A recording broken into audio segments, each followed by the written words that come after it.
Hi అండి, చామంతి cuttings నుంచి మొక్కలు ఎలా పెట్టుకోవాలో ఈ వీడియోలో చూడండి. ముందుగా చామంతి కటింగ్స్ అయితే తీసుకున్నాను. ఇదైతే ఇసుక అండి. కొన్నేమో ఇసుకలో పెట్టుకుంటున్నాను, కొన్నేమో మట్టిలో పెట్టుకుంటున్నానండి.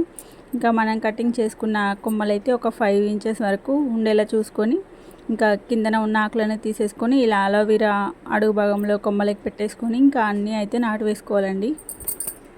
ఇదైతే మట్టిలో పెట్టుకుంటున్నాను. మట్టి అంతా తడిపేసి ఇంతకుముందు విధంగానే ఇందులో కూడా పెట్టుకున్నాను. ఇదైతే 25 డేస్ అవుతుందండి నేను ఈ కొమ్మలు పెట్టేసుకొని. ఇప్పుడైతే ఎంత బాగా రెడీ అయినాయో చూద్దామండి. రూట్స్ అయితే చూడండి ఎంత బాగా వచ్చాయో ఇసుకలో. ఇది ఇసుకలో అండి, చాలా బాగా వచ్చాయండి వీటన్నిటికైతే రూట్స్ అయితే. ఇంకా ఇదైతే మట్టిలో అండి, మట్టిలో కూడా చూడండి ఎంత బాగా వచ్చాయో రూట్స్ అయితే మనం పెట్టుకున్న కొమ్మలకి. ఈ విధంగా పెట్టేసుకుంటే చాలా ఈజీగా వచ్చేస్తాయండి ఈ కొమ్మలకి రూట్స్ అయితే. ఇవి తీసుకొని ఇంకా వేరే పార్ట్లో అయితే నాటు వేసుకోవడమే. ఇక్కడైతే నాటు వేసుకుంటున్నాను. Thank you for watching.